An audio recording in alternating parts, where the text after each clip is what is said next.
السلام علیکم ورحمۃ اللہ وبرکاتہ۔ معراج حیرت انگیز سفر۔ معراج آسمانوں کی طرف آسمانی سفر کو معراج کہتے ہیں۔ سورہ بنی اسرائیل کا دوسرا نام اسرا ہے۔ اس سورت کی پہلی آیت میں اللہ کریم نے اپنے آخری رسول صلی اللہ علیہ وسلم کے سفر اور اس کے مقصد کو بیان کیا ہے۔ پاک ہے وہ ذات جس نے راتوں رات اپنے بندے کو مسجد الحرام سے لے کر مسجد اقصیٰ تک کی سیر کرائی، جس کے آس پاس ہم نے برکت رکھی ہے تاکہ ہم اپنے بندے کو اپنی بعض نشانیاں دکھلائیں۔ بلا شبہ وہ سننے والا اور دیکھنے والا ہے۔ اس آیت میں اللہ نے معجزے کا ذکر کیا ہے جو اللہ نے نبی صلی اللہ علیہ وسلم کو عطا کیا۔ وہ معجزہ یہ تھا کہ آپ صلی اللہ علیہ وسلم کو رات کی تاریکی میں آسمانی دنیا کی سیر کروائی، نبی صلی اللہ علیہ وسلم کو چیزوں کا مشاہدہ کروایا اور تحائف دیے۔ مسجد الحرام سے بیت المقدس تک کا سفر کو اسرا کہا جاتا ہے۔ اسرا کے معنی ہوتے ہیں رات کا سفر، رات کو چلنا۔ یہ وہی سفر ہے جس میں نبی کریم صلی اللہ علیہ وسلم کو جسم اور روح سمیت مسجد الحرام مکے سے مسجد اقصیٰ فلسطین تک معجزاتی طور پر لے جایا گیا۔ فرشتوں کی موجودگی کا یہ سفر اس زمانے کے حالات اور اسباب سفر اور فاصلے کے طویل ہونے کی وجہ سے انسانی عقل کو سمجھ نہیں آتی، لیکن سورہ اسرا کی پہلی آیت اس کی دلیل ہے۔ پاک ہے وہ ذات جو اپنے بندے کو لے گیا۔ جس ذات میں قدرت ہو وہ سب کچھ کر سکتا ہے۔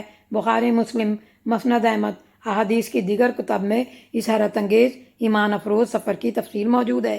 جبرائیل علیہ السلام کے ساتھ دو فرشتے مسجد الحرام میں آپ کے پاس آئے۔ آپ سو رہے تھے، آپ کو اٹھا کر زمزم کے پاس لٹایا۔ جبرائیل علیہ السلام نے سینہ مبارک چاک کیا، سینہ اور پیٹ کی تمام چیزیں نکال کر انہیں زمزم سے دھویا۔ جب خوب دھو چکے تو جبرائیل علیہ السلام کے پاس سونے کا پیالہ لایا گیا جو حکمت اور ایمان سے بھرا تھا۔ اس کو آپ کے سینہ مبارک میں بھر کر سینہ مبارک سی دیا۔ صحیح بخاری، کتاب توحید۔ اس کو شق صدر کا معجزہ کہا جاتا ہے۔ یہ شق صدر دو بار ہوا۔ ایک مرتبہ آپ صلی اللہ علیہ وسلم کے بچپن میں۔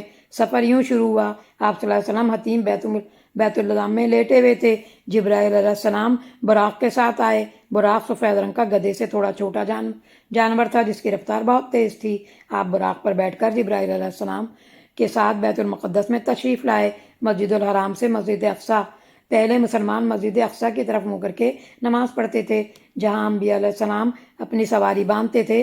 براق کو وہاں باندھ دیا، مسجد اقصیٰ میں داخل ہوئے۔ وہاں تمام پیغمبر موجود تھے جن کو اللہ نے زمین پر بھیجا تھا۔ آپ امامت فرماتے ہیں۔ تمام انبیاء علیہ السلام آپ کے پیچھے 2 رکعت نماز پڑھائی۔ یوں آپ کا لقب امام الانبیاء ہوا۔ آپ کے پاس دودھ اور شراب کے برتن لائے گئے۔ آپ صلی اللہ علیہ وسلم نے دودھ پسند کیا۔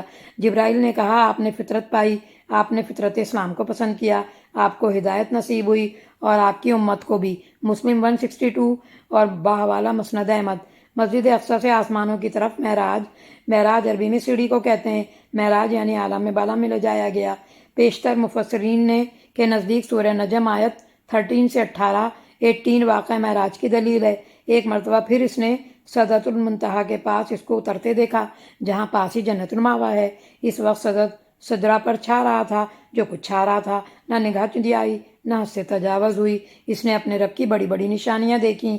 اس آیت سے نبی کریم صلی اللہ علیہ وسلم کے آسمانوں کی طرف جانے اور سدرۃ المنتہا اور اس کے آس پاس کی چیزوں کو دیکھنے کا ثبوت ملتا ہے۔ مسجد اقصیٰ میں تمام انبیاء کی امامت کے بعد سواری کے لیے براق پیش کیا گیا۔ آپ صلی اللہ علیہ وسلم دوبارہ اس پر سوار ہو کر پہلے آسمان تک گئے۔ رب العالمین کے خصوصی مہمان محمد صلی اللہ علیہ وسلم براق پر سوار ہو کر جبرائیل کے ساتھ آسمان دنیا پر آئے۔ آسمان دنیا یعنی وہ آسمان جو ہمیں دنیا سے نظر آتا ہے۔ جبرائیل علیہ السلام نے پہلے آسمان پر دستک دی۔ اندر سے فرشتے نے پوچھا کون ہے؟ جواب، جبرائیل۔ آپ کے ساتھ کون ہے؟ نبی محمد جن کو پیغام الہی دے کر بھیجا گیا ہے۔ کیا انہیں بلایا گیا ہے؟ جی ہاں۔ فرشتوں نے کہا خوش آمدید، کیا بات ہے ان کی جن کو بلایا گیا ہے، اور وہ تشریف لے آئے۔ دروازہ کھول دیا گیا۔ جبرائیل علیہ السلام نے بتایا یہ آدم علیہ السلام ہے، آپ کے باپ، ان کو سلام کیجیے۔ میں نے سلام کیا۔ انہوں نے جواب میں کہا نیک بیٹے نیک نبی کو خوش آمدید۔ آپ کی نبوت کا اقرار کیا۔ کتاب بخاری توحید۔ آپ صلی اللہ علیہ وسلم کی ملاقات آدم علیہ السلام سے ہوئی تو نبی صلی اللہ علیہ وسلم نے دیکھا کہ کبھی وہ دائیں طرف یعنی رائٹ کی طرف دیکھتے ہیں اور کبھی لیفٹ میں دیکھتے ہیں۔ جب رائٹ کی طرف دیکھتے ہیں تو خوش ہوتے ہیں اور لیفٹ کی طرف دیکھتے ہیں تو پریشان ہوتے ہیں ان کو عذاب میں مبتلا دیکھ کر۔ جب بخاری، کتاب الصلاۃ۔ دوسرے آسمان پر پہنچے اسی طرح سوال و جواب ہوئے، وہاں عیسیٰ علیہ السلام اور یحییٰ علیہ السلام ملے جو ایک دوسرے کے خالازاد بھائی بھی تھے۔ عیسیٰ علیہ السلام اور یحییٰ علیہ السلام کو بھی جبرائیل علیہ السلام نے سلام کرنے کو کہا۔ جواب میں دونوں نے کہا، نیک نبی، صالح بھائی، خوش آمدید، یہ کتاب صلاح۔ تیسرے آسمان پر یوسف علیہ السلام ملے، سلام کے جواب میں کہا، نیکوکار بھائی اور صالح پیغمبر، مرحبا۔ چوتھے آسمان پر فرشتوں نے کہا، مرحبا، آپ آ چکے ہیں، آپ کی تشریف آوری کی کیا بات ہے؟ یہ ادریس علیہ السلام ہے، ان کو سلام کیجیے۔ ادریس علیہ السلام نے کہا، نیک بھائی اور صالح رسول، مرحبا ہے، یعنی بہترین استقبال کیا گیا۔ پانچویں آسمان پر ہارون علیہ السلام ملے، ان کو سلام کیا، انہوں نے جواب میں بھی کہا، صالح بھائی، نیک نبی، مرحبا۔ پھر جبرائیل علیہ السلام آپ کو لے کر چھٹے آسمان کی طرف لے گئے، وہاں موسیٰ علیہ السلام تھے، ان کو سلام کیا، انہوں نے جواب میں کہا، مرحبا، کیا اچھا بھائی ہے اور کیا اچھا نبی ہے۔ موسیٰ علیہ السلام رونے لگے، رونے کی وجہ پوچھی گئی تو کہنے لگے، میرے بعد یہ نبی محمد آئے ہیں، یہ جنت میں اپنے امت کو لے کر داخل ہوں گے جو میری امت سے کہیں بڑی ہوگی۔ ساتویں آسمان یعنی آخری آسمان پر ابراہیم علیہ السلام ملے، ان کو سلام کیا۔ ابراہیم علیہ السلام نے کہا، نیک بیٹے اور صالح رسول صلی اللہ علیہ وسلم، خوش آمدید۔ بخاری باب المعراج 3885، مسلم باب 164 اور مسند احمد 3839۔ جتنے پیغمبروں سے ملاقات ہوئی آسمانوں پر، ہم نے قرآن میں پڑھا ہے، یہ سب بھی وہی دعوت لے کر آئے جو نبی صلی اللہ علیہ وسلم لے کر آئے تھے۔ جتنے نبی سے اس کے بعد ایک مقام تک پہنچے جسے کہا جاتا ہے بیت المعمور، یہ وہ مقام ہے جس کی ہلکی سی جھلک خانہ کعبہ کی شکل میں زمین پر موجود ہے۔ یہاں پر ہر روز 70,000 یعنی 70,000 فرشتے داخل ہوتے ہیں جو عبادات اور تسبیح کرتے ہیں۔ یہاں ایک مقام ہے جس کو سدرۃ المنتہا کہا جاتا ہے، جس کا قرآن میں بھی ذکر ہے۔ اس کے آگے جبرائیل علیہ السلام نہیں جا سکتے۔ یہاں پر جبرائیل علیہ السلام نے آپ کا ساتھ چھوڑ دیا تو آپ نے فرمایا، جبرائیل آپ میرا ساتھ کیوں چھوڑ رہے ہیں؟ تو جبرائیل علیہ السلام نے کہا، اس مقام سے آگے بڑھوں گا تو نور سے جل جاؤں گا۔ سنن بہیقی کی حدیث۔ یہاں پر اللہ نے آپ کو جنت کا مشاہدہ بھی کروایا۔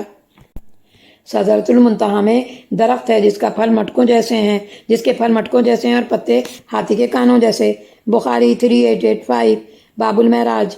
صحیح مسلم 173 میں عبداللہ بن مسعود رضی اللہ عنہ کی روایت کے مطابق سدرۃ المنتہا ایسا مقام ہے کہ زمین سے جو عمل بھی اوپر جاتا ہے اس کا آخری مقام یہی ہے۔ اسی طرح سدرہ کے اوپر سے جو حکم نازل ہوتا ہے وہ بھی یہیں آ کر ٹھہرتا ہے۔ بیری کے درخت کو بھی سدرہ کہا جاتا ہے۔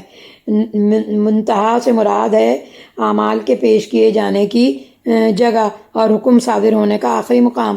اس جگہ انوار تجلیات ہیں۔ رسول اکرم صلی اللہ علیہ وسلم نے فرمایا، جب میں آسمان پر جنت کی سیر کر رہا تھا تو وہاں ایک ایسی نہر دیکھی جس کے دونوں کناروں پر سفید موتی کے گول محلات بنے ہوئے تھے، اس میں سے خوشبو آ رہی تھی۔ یہ نہر کوثر تھی جو اللہ نے آپ صلی اللہ علیہ وسلم کو عطا فرمائی ہے۔ بخاری 6581۔ سدرۃ المنتہا پر جو درخت تھا اس پر سونے کے پتنگے چھا گئے اللہ کے حکم سے۔ اس سے سدرہ بیری کا درخت تبدیل ہو کر خوبصورت ہو گیا۔ اللہ کی کوئی مخلوق اس کا حسن بیان نہیں کر سکتی۔ اس وقت اللہ نے اپنے بندے کو وحی فرمائی، آپ صلی اللہ علیہ وسلم پر اور آپ کی امت پر 50 وقت کی نمازیں فرض کی گئیں۔ واپس آتے ہوئے موسیٰ علیہ السلام سے آپ کی ملاقات ہوئی تو موسیٰ علیہ السلام نے پوچھا، کیا حکم ملا؟ آپ صلی اللہ علیہ وسلم نے جواب دیا، ایک دن اور رات میں میری امت پر 50 نمازیں فرض کی گئی ہیں۔ موسیٰ علیہ السلام نے کہا، آپ کی امت ایک دن رات میں 50 نمازیں نہیں پڑھ سکے گی، مشکل ہوگی۔ بنی اسرائیل کا خوب تجربہ کر چکا ہوں، آپ کمی کی درخواست لے کر اپنے رب کے پاس جائیے۔ موسیٰ علیہ السلام کے فرمانے پر آپ واپس گئے، کمی کی درخواست کی، آپ کی درخواست قبول کی گئی اور 10 نمازیں کم کر دی گئیں۔ ہر دفعہ 10 نمازیں کم ہوتی رہیں۔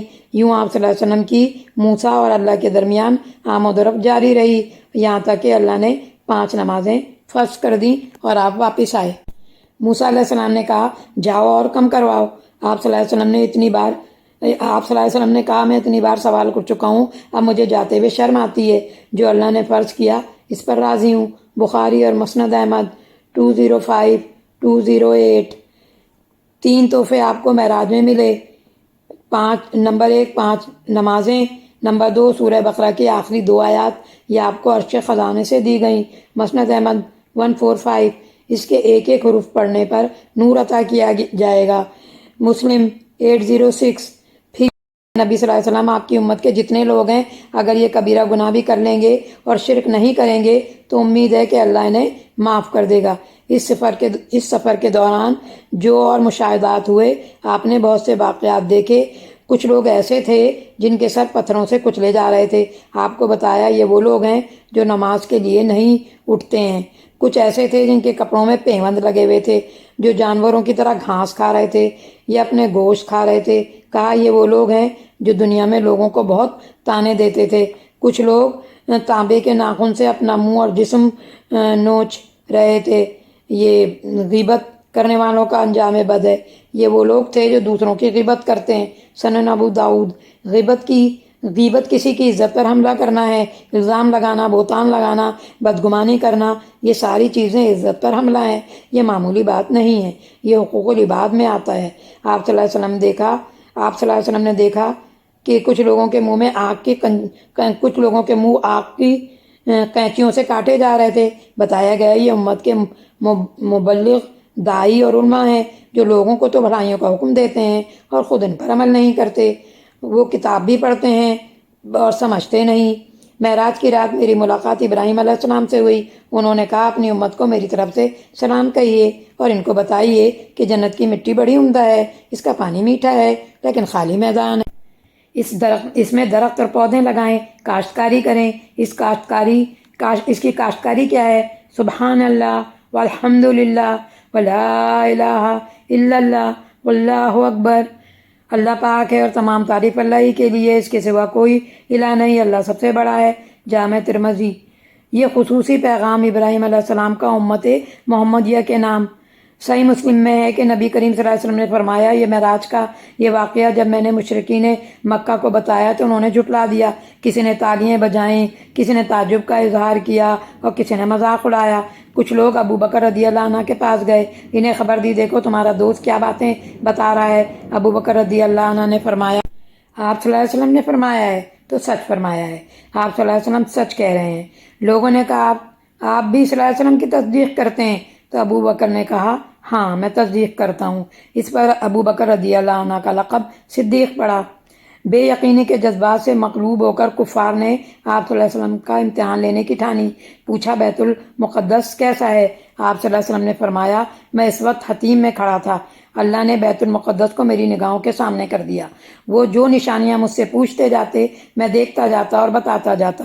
بخاری 3886، مسلم 151، مسند احمد 309۔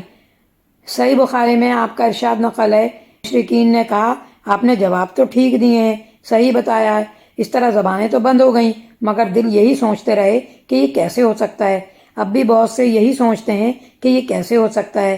اللہ ہر چیز پر قادر ہے، جب وہ کسی بات کا ارادہ کر لیتا ہے اللہ کو صرف کن ہو جا کہنے کی ضرورت ہوتی ہے اور وہ ہو جاتا ہے۔ قریش کی تکالیف ہی کیا کم تھی کہ اب اہل طائف نے بھی ستانے کی حد کر دی۔ اللہ نے ان کی تکالیف دور کرنے کے لیے اپنے محبوب کو 7ویں آسمان پر بلایا، آسمانوں کی سیر کرائی، تحائف دیے۔ واپسی پر دوسری زندگی کے مرحلے کا آغاز یعنی ہجرت کا مرحلہ تھا، مدینہ کے حکمراں بننے کا مرحلہ تھا۔ معراج کے دوران نبی کریم صلی اللہ علیہ وسلم کو جو بھی مشاہدات کروائے گئے ان میں ہمارے لیے بہت سے سبق ہیں، جن میں اہم ترین سبق ہم اپنی نمازوں کی پابندی کریں، موسیٰ علیہ السلام اور محمد صلی اللہ علیہ وسلم کے شکر گزار ہوں جنہوں نے 5 نمازوں کا ثواب 50 کے برابر دلوایا اللہ سے، جس کا حکم اللہ نے اس موقع پر نبی کریم کو دیا یعنی نماز پڑھنے کا۔ جنت کے لیے کوشش اور محنت اور دعا کریں جس کا مشاہدہ نبی صلی اللہ علیہ وسلم نے خود کیا ہے۔ ابراہیم علیہ السلام کے خصوصی پیغام کے مطابق کثرت سے ذکر الہی کریں اور جو بات دوسروں کو کہیں اس پر خود بھی عمل کریں۔